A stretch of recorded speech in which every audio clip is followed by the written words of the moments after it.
Here's a more detailed timeline for the development of Metroid 1. Pre-development and concept, 1985A 1986 1985: Nintendo's RD1 team, led by Gunpei Yokoi, was tasked with developing a new game for the NES. The team was known for experimenting with innovative concepts and mechanics. The idea for Metroid came about from a desire to create a game that combined action, exploration, and atmosphere, something different from typical linear platformers. The inspiration for the setting and atmosphere came from science fiction, particularly films like Alien and Star Wars. Early game design: the concept of a female protagonist, Samus Aran, was introduced by Yoshio Sakamoto, who wanted to break away from the typical male characters in video games. The team also sought to design a non-linear game with a focus on exploration, contrasting with a traditional level-based structure. This concept was similar to the structure of The Legend of Zelda, but with a sci-fi twist.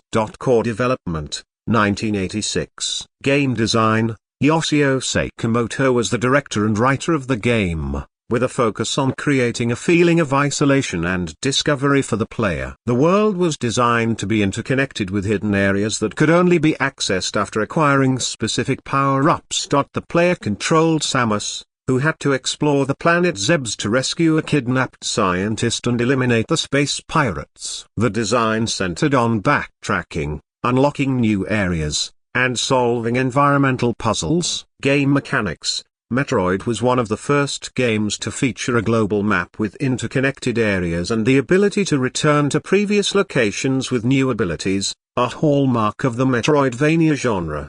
Power-ups such as missiles, bombs, and energy tanks were designed to aid Samus in her quest and enhance exploration.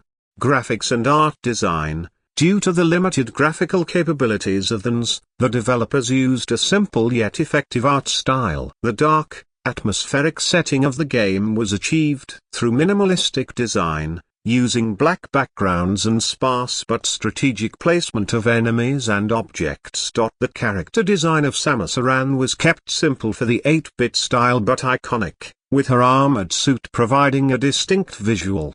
Sound and music: Hirokazu Tanaka, a member of the RD1 team, composed the soundtrack for Metroid. The music played a critical role in creating the eerie atmosphere, with a memorable theme for Samus and haunting background music for the environments.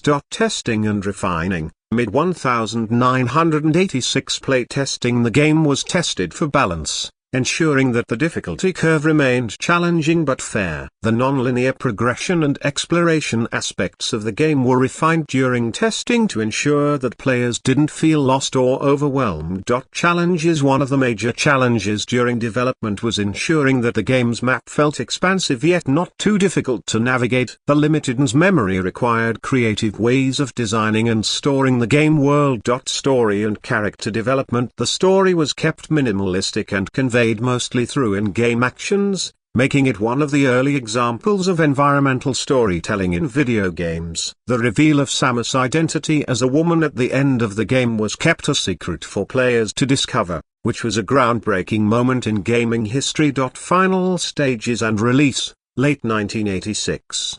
Completion: by mid-1986, Metroid was nearing completion. The team spent several months fine-tuning the gameplay, ensuring the controls were smooth and responsive, and fixing any remaining bugs or issues. The final version of the game was also optimized to run on the NES hardware, ensuring that the experience remained smooth despite the game's complex mechanics and large map. Release: Japan release: Metroid was released in Japan on August 6, 1986. The game was initially met with moderate success but garnered attention due to its unique blend of action and exploration, which set it apart from other games of its time.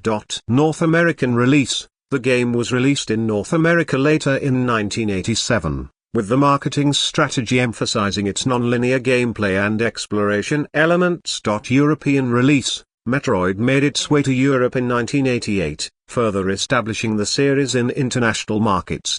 Post-release and impact. Initial reception.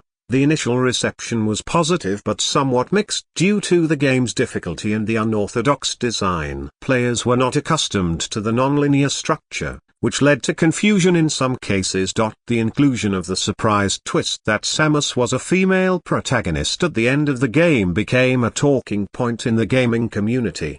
Legacy, Metroid became an influential title over time, laying the groundwork for what would later become known as the Metroidvania genre. Games that emphasized exploration, power-ups, and non-linear design would later draw inspiration from Metroid's formula. The Metroid series has since become one of Nintendo's most beloved franchises, with sequels, remakes, and spin-offs continuing to evolve the core concepts introduced in the original.